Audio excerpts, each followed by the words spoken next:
মাছে ভোটে বাংলা, এতে বিপত্তি বুঝেই কি এবার প্রচারে বিজেপি হাতিয়ার করতে চাইছে মাছ ভাত? তাই কি বাংলায় এসে মাছে ভাত খেতে হচ্ছে অনুরাগ ঠাকুরকে? সোশ্যাল মিডিয়াতেও মাছ নিয়ে প্রচারে বিজেপি, যাকে কটাক্ষ করেছে তৃণমূল। मछली की इतनी डिमांड है, लेकिन बंगाल मछली पालन में अब तक आत्मनिर्भर नहीं है। आज भी बंगाल अपनी जरूरत के लिए मछली दूसरे राज्यों से मंगानी पड़ती है। अपने 15 साल के शासन में भी टीएमसी आपको मछली तक नहीं दे पाई है, वो भी बाहर से लानी पड़ रही है। और ये टीएमसी की दुर्नीति का उदाहरण है। বাংলায় এসে মাছ উৎপাদন দেখাচ্ছেন আমাদের, শেখাচ্ছেন আমাদের।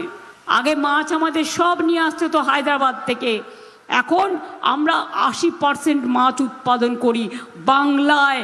মনে রাখবেন আমাদের মৎস্যজীবীরা, আমোদি প্রমোদি বাবুরা, একটু জেনে রাখুন, আপনাকে বাংলার মাছ নিয়ে ভাবতে হবে না।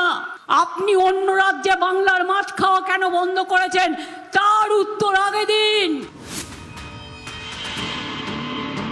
এবার মাছে ভোটে বাংলা।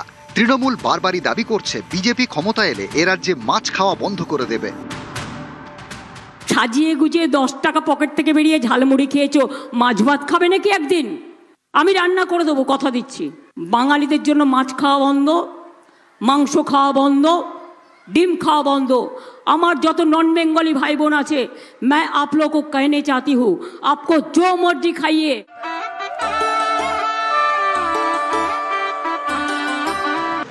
এই প্রচারের ঠেলায় কি চাপে বিজেপি? মাছে ভোটে বাংলায় বিপত্তি বুঝেই কি এবার প্রচারে মাছকেই বারবার হাতিয়ার করতে চাইছে পদ্মশিবির? মাছের কথা কখনো নরেন্দ্র মোদীর মুখে, আবার কখনো মাছে ভাতে বিজেপির কেন্দ্রীয় নেতা অনুরাগ ঠাকুর।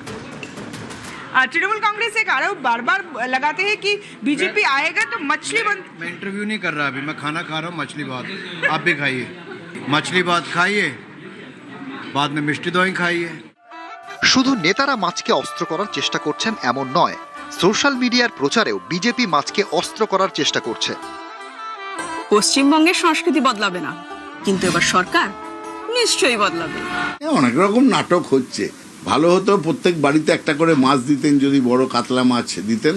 বিহারের মুখ্যমন্ত্রী যেটা বলেছেন যে মাছ মাংস খাওয়া বন্ধ করতে হবে, এই যে বলেছেন, সেটাকে তাকে কি পার্টি থেকে তাড়িয়েছেন? এখন বাংলার নির্বাচনে যে অনুরাগ ঠাকুরকে ক্যামেরা ডেকে বসে 5 তারা হোটেলে মাছ ভাত খেতে হচ্ছে। বিহারে ইলেকশনের আগে বলেননি, ইলেকশনের পরে বলেছেন মাছের দোকান মাংসের দোকান বন্ধ করতে হবে। বাংলাতেও সেই পরিকল্পনাতেই এরা আছেন। নিউজ 18 বাংলা।